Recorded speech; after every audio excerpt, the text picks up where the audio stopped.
नमस्कार दोस्तों। अभी तक हमने टोटल 20 शॉर्ट्स बनाए हैं। उन 20 शॉर्ट्स में मैंने कुछ भी बनाना नहीं बताया है। ये किसी भी बिगनर के लिए मैंने उन शॉर्ट्स में सिर्फ ये बताया है कि ऑटो कैड में ड्रॉ टूल बार कहाँ होती है और किसके अंदर कौन कौन से टूल्स हैं, वो सारे ओवरव्यू हमने लिए हैं। अभी डायरेक्टली कोई भी यहाँ पर ना आए। अब ये जो वीडियो है इसमें मैं काम को कैसे स्टार्ट करना है वो बताने वाला हूँ। लेकिन उसके पहले आपको वो पूरे के पूरे 20 शॉर्ट्स जो काफी छोटे छोटे बने हैं उनको देखना बहुत जरूरी है। उसके बिना आप यहाँ पर ना आए। उसके बाद जब आप इस वाले वीडियो को देखेंगे तो आप प्रॉपरली अच्छे से ऑटोकैड को समझ पाएंगे, कस्टमाइज कर पाएंगे और काम भी कर पाएंगे। हम काम करना स्टार्ट करेंगे। ठीक है। अब सबसे पहले मैं बताता हूँ कि पिछले शॉर्ट्स में आपको इस स्पेस पे, यहाँ जो ये वाइट स्पेस दिख रहा है, यहाँ पर कुछ लाइंस दिख रही थी बहुत सारी, जिसको हम ग्रिड बोलते हैं। वो ग्रिड कहाँ से आ रहा था और अभी क्यों नहीं आ रहा है? सबसे पहले हम इसको चेक करते हैं। ये ग्रिड आ रहा था यहाँ पर, नीचे देखिए। ये सबसे नीचे, ये जो मेरा माउस है इसको फॉलो करिए। यहाँ से जब हम इस पे क्लिक करेंगे तो ये, इस बटन का नाम है ग्रिड डिस्प्ले। यहाँ इस बटन का नाम आता है ग्रिड डिस्प्ले। जब आप ग्रिड मोड, जब आप इसको ऑन कर देंगे, मतलब ये ब्लू कलर की हो जाएगी, तो यहाँ पर ग्रिड दिखने लग जाएगा। जब आप इसको ऑफ कर देंगे तो यहाँ से ग्रिड गायब हो जाएगा। तो जब भी हमको अगर ग्रिड के साथ काम करना है तो करेंगे, बट इनिशियल लेवल पे अभी हमको इसको ऑफ रखना है। तो कहाँ से ऑफ करते हैं, समझ में आ गया आपको? ग्रिड मोड, यहाँ से हमको ऑफ करते हुए चलना है। अभी मैं पूरा की पूरा काम करना बता रहा हूँ कि ऑटो कैड में how to start work in AutoCAD. Right. सबसे पहला काम है, अगर आपके स्क्रीन पे ग्रिड आ रहा है तो आप उसको यहाँ से बंद करते हैं। सेकंड काम है, ये कमांड लाइन अगर इस पोजीशन पे दिख रही है, ये जो दिख रही है इसका नाम है कमांड लाइन। ये दिख रहा है आपको? ये, इसका नाम है कमांड लाइन। इसको अगर ये यहाँ पर है या किसी भी पोजीशन पे है तो आपको आप इस जगह से माउस से इसको ड्रैग कर लें और यहाँ लास्ट में लेकर आए और इसको यहाँ पे लाके छोड़ दें, तो ये यहाँ पर सेट हो जाएंगे। ये काफी काम की है। अगर किसी कंप्यूटर में या किसी के लैपटॉप में यहाँ पर कमांड लाइन नहीं शो हो रही है तो इसका मतलब वो किसी ने बंद करी हुई है, क्लोज की हुई है। तो यहाँ से क्लोज कर दें। इसको वापस, कमांड लाइन को वापस लाने का तरीका है, आप शॉर्टकट की यूज करें Ctrl+9। ये उसका शॉर्टकट है। और सेकंड ऑप्शन है कि आप टूल्स में जाएं, टूल्स के अंदर जाकर ये कमांड लाइन पे जाकर क्लिक कर दें। ये दिख रहा है कमांड लाइन, इसके आगे इसका शॉर्टकट लिखा हुआ है Ctrl+9। हमने जब टूल की मेन्यू बार में, जो टूल्स की जो मेन्यू बार है, इसको हमने एक्सप्लोर किया था तब यहाँ पर लिखा आया था कमांड लाइन। ठीक है। यहाँ से इसको वापस लाया जा सकता है। तो सबसे पहले हमने ग्रिड मोड को बंद किया। सेकंड हमारा काम था कि कमांड लाइन हमारे पास है या नहीं है। ड्रॉ टूलबार को मैंने लाना बताया था और मॉडिफाई को लाना बताया था। लेफ्ट हैंड पे ड्रॉ है, राइट हैंड पे मॉडिफाई है। मैं एक बार फिर से प्रॉपरली बता देता हूँ। ये ड्रॉ टूलबार को हम यहाँ पे लाकर क्लोज कर दे रहे हैं, मॉडिफाई को भी यहाँ पर लाकर क्लोज कर दे रहे हैं। कैसे लाएंगे और कैसे प्लेस करेंगे वो देखिए। टूल्स में जाना है, सेकंड ऑप्शन है आपका टूल बार। थर्ड स्टेप है आपकी ऑटो कैड, देन इसके अंदर आपको दिखेगा ड्रॉ। इस ड्रॉ पे जाके आपको क्लिक करना है। देन यहाँ से पकड़ के इसको ड्रैग करके यहाँ पर लाकर प्लेस कर देना। नेक्स्ट प्रोसेस है हमारी tools, toolbar, then AutoCAD. AutoCAD के बाद आपका आएगा यहाँ पर मॉडिफाई। ये है मॉडिफाई टूल बार। ये दोनों मैं बता चुका हूँ पिछले वीडियोस में, नहीं समझ में आया हो तो पिछले वीडियोस में जाकर देख लीजिएगा। इसको यहाँ पर आकर छोड़ देंगे। अब ड्रॉ एंड मॉडिफाई हमारा सेट हो गया है। ये फाइल एडिट व्यू, ये टूल्स कहाँ से आया? अगर किसी केस में ये टूल्स वाली जो मेन्यू बार नहीं आ रही है, फाइल एडिट व्यू वाली, तो ये कैसे लाते हैं वो मैं बता देता हूँ। उसके लिए आपको पहले, सबसे पहले स्क्रीन पे आना है। यहाँ पर माउस से कुछ भी क्लिक नहीं करना है एंड कीबोर्ड से टाइप करना है मेन्यू बार। ये देखिए, मेन्यू बार टाइप करने के बाद एंटर करें। एंटर करने के बाद ये आपसे एक ऑप्शन पूछ रहा है कि enter new value for menu bar. यहाँ पर 0 की जगह आपको 1 लिखकर एंटर करना है, तो आपकी ये मेन्यू बार यहाँ पर आ जाएगी, अपने आप यहाँ पर प्लेस हो जाएगी, आपको नहीं करना है। और इसके बाद आप टूल्स में जाकर ड्रॉ एंड मॉडिफाई लेकर आ जाएंगे। यहाँ से ये ड्रॉ ले आएंगे और यहाँ से मॉडिफाई ले आएंगे। इतना क्लियर है? ठीक है। अब आगे बढ़ते हैं। कि हमको ये जो वाइट बैकग्राउंड है, आपने जितने भी कैड के वीडियोस देखे होंगे या मोस्टली जो लोग को काम करते हुए देखा होगा, तो उनका ये जो वाइट कलर का बैकग्राउंड है, ये ब्लैक होता है। ये बैकग्राउंड कलर कैसे चेंज करते हैं वो हम सीखेंगे। जनरली हम ब्लैक पे काम करते हैं, लेकिन at the time of printing आपको व्हाइट करना होता है अगर कलर प्रिंट निकालना हो तो इस बैकग्राउंड के कलर को कैसे चेंज करेंगे वो हम सीखेंगे। बैकग्राउंड कलर के लिए आपको टूल्स के अंदर जाना है और सबसे लास्ट में आइए, ये लिखा हुआ है ऑप्शंस। ये भी मैंने इसके लिए वीडियो में बताया हुआ है कि ऑप्शंस के अंदर से बहुत सारी सेटिंग्स होती हैं। इस सेटिंग्स में जाकर आपको यहाँ डिस्प्ले, ये जो ऊपर वाले मेन्यूज हैं, इसमें से आपको डिस्प्ले चूज करना है। डिस्प्ले चूज करने के बाद ये कलर कलर बटन पे जाना है। ये इस बटन पे जाकर यहाँ पे आपको ब्लैक चूज कर लेना है, अप्लाई एंड ओके। ये बैकग्राउंड कलर आपका ब्लैक हो गया है।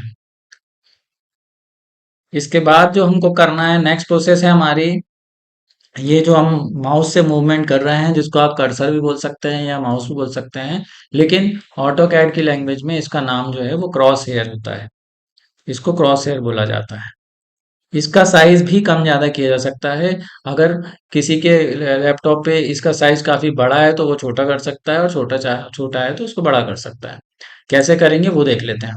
टूल्स में जाएंगे, टूल्स के बाद फिर ऑप्शंस में ही जाना है। ऑप्शंस में जाने के बाद डिस्प्ले में जाना है। डिस्प्ले में जाने के बाद ये जो लिखा हुआ है क्रॉस हेयर साइज, इस क्रॉस हेयर साइज को, ये 5 लिखा हुआ है तो आप यहाँ पे नंबर भी डाल सकते हैं। यहाँ 20 लिख देंगे तो 20 का साइज हो जाएगा। ये देखिए, एक बार फिर से देखिए, टूल्स, ऑप्शंस, ऑप्शंस के बाद डिस्प्ले, एंड ये जो 20 लिखा था हमने, हम इसको माउस से भी चाहें तो ड्रैग कर सकते हैं और ओके कर सकते हैं। ये आपका कर्सर का साइज बढ़ गया है। इतना समझ में आया? ये सारी चीजें आप अपने ऑटो कैड में करते जाएं, वीडियो को पॉज करते जाएं और साथ में करते जाएं। इसके बाद जो नेक्स्ट जो प्रोसेस है, ये जो यहाँ पर दिख रहा है एक्स वाई, इसको हमको कुछ भी नहीं करना है। किसी के इसमें यहाँ पर एक व्यू क्यूब बना आता है। एक क्यूब का शेप होगा जहाँ पे एन लिखा होगा। मैं लाकर दिखा देता हूँ पहले उसको, फिर मैं उसको हटाना बता दूंगा। इसका एक कमांड है, display view cube in 2D। ये वाला, ये जिसके भी कंप्यूटर में अगर दिख रहा है तो इसका कोई यूसेज 2D ड्राफ्टिंग में नहीं होता है, तो मेरी रिक्वेस्ट है कि आप इसको हटाकर रखें। मैं प्रैक्टिस में ही लेके आता हूँ कि इसको आपको हटाना है। हटाना कैसे है वो बता दे रहा हूँ। हटाने के लिए माउस को आपको सेंटर में रखना है और यहाँ पर टाइप करना है DISP। इतना ही टाइप करेंगे तो इसकी पूरी लिस्टिंग आ जाएगी, जिसमें लिखा आएगा display view cube in 2D। जब आप इस टूल को ले लेंगे तो यहाँ पर ये पूछेगा ऑन करना है या ऑफ करना है। यहाँ ऑन लिखा हुआ है तो आप इसको ऑफ लिखकर एंटर कर दें तो यहाँ से हट जाएगा। इतना काम कर लिया आपने। इसके बाद नेक्स्ट और हमारा सबसे इंपॉर्टेंट वर्क है यहाँ पर। ये नीचे आइए, नीचे सबसे नीचे होती है स्टेटस बार। स्टेटस बार पे यहाँ पे कुछ बटन्स ब्लू हैं और कुछ बटन्स ग्रे हैं। तो इनका मतलब क्या है और किसको ब्लू रखना चाहिए किसको नहीं रखना चाहिए, जैसे अभी हमने देखा था स्टार्टिंग में ग्रिड मोड, तो इसको हमने बंद करके रखा है। लेकिन अब इस बटन का क्या करें, ये बटन स्नैप मोड है तो इसको बंद ही रखना है। इसके बाद आती है डायनामिक इनपुट। इस बटन को हमको ऑन रखना है, इसको आप ऑन कर लीजिएगा अगर आपके पास बंद है तो। इसके बाद आता है ऑर्थो मोड, इसको आपको ऑफ रखना है। इसके साइड में आता है पोलर ट्रैकिंग, इसको आपको ऑफ रखना है। इसके साइड में आता है आइसोमेट्रिक ड्राफ्टिंग, इसको भी आपको ऑफ रखना है। देन आता है और ऑब्जेक्ट स्नैप ट्रैकिंग, इसको आपको ऑन रखना है। इसको ऑन करने के लिए आप इसको ब्लू कर दीजिएगा अगर आपके लैपटॉप पे या कंप्यूटर पे ये ग्रे है तो। नेक्स्ट आता है ऑब्जेक्ट स्नैप, इसको आपको ब्लू ही रखना है। देन आता है लाइन वेट LW डिस्प्ले, इसको आप ऑन रखें तो ज्यादा अच्छा है, इसको आप हमेशा ऑन रखे रखे रहिएगा। मैं जो ये सेटिंग्स बता रहा हूँ ये हमेशा ऑन रखने के लिए है, इसको आपको हमेशा ही ऑन रखना है। और जिसको बंद रखना है वो मैं आपको बता दूंगा। देन डायनामिक UCS, इसको ऑन रखना है। फिर आता है शो एनोटेशन ऑब्जेक्ट, ये एनोटेशन वाला जो पोर्शन है, जब आप एनोटेटिव उसमें जाएंगे तब आपको ऑन रखना है, अभी आप बंद कर दीजिएगा। बंदे शो बन, ये पूरा एनोटेशन वाला पोर्शन है, इसको आप बंद रखिएगा। अभी मैंने आपको ये 5 बटन ऑन रखना बताया है, इसको आप हमेशा ऑन रखिएगा। फिर आता है वर्क स्पेस स्विचिंग। इसके अंदर ये 3 वर्क स्पेस होते हैं। पहला है ड्राफ्टिंग, दूसरा है 3D बेसिक एंड तीसरा है 3D मॉडलिंग। अभी हम काम कर रहे हैं ड्राफ्टिंग एंड एनोटेशन पे। तो ये वाला अगर आपका ऑन नहीं है तो आप इस पे क्लिक कर दीजिएगा तो ये आ जाएगा। अगर आप 3D बेसिक्स पे जाते हैं तो इस टाइप का दिखेगा इंटरफेस। वापस से क्लिक करके देखते हैं, आप 3D मॉडलिंग भी ओपन करके देख लें तो ऐसा दिखेगा। हमको वापस आ जाना है ड्राफ्टिंग एंड एनोटेशन पे। जब भी हम ये स्विचिंग करते हैं तो हमारी कमांड लाइन की पोजीशन बिगड़ जाती है। मैंने इसको प्रॉपर सेट करना बता ही दिया है, आपको यहाँ लाके ऐसे सेट कर देना है। और ये एक टूल बार अलग से ओपन हो गई, इसको भी आप ऑफ कर दें। इतना कर लिया। इसके साइड में है आइसोलेट ऑब्जेक्ट्स, इसको आपको बंद ही रखना है। इसके साइड में है क्लीन स्क्रीन, क्लीन स्क्रीन से देखते हैं क्या होता है। क्लीन स्क्रीन आपने बंद किया तो जितने भी टूल बार्स और सब कुछ दिख रहा था वो आपका वापस से पूरा की पूरा क्लीन हो गया। आपने उसको क्लिक किया तो ये वापस आ गया। इसके बाद है ये कस्टमाइजेशन। ये कस्टमाइजेशन किस काम का है?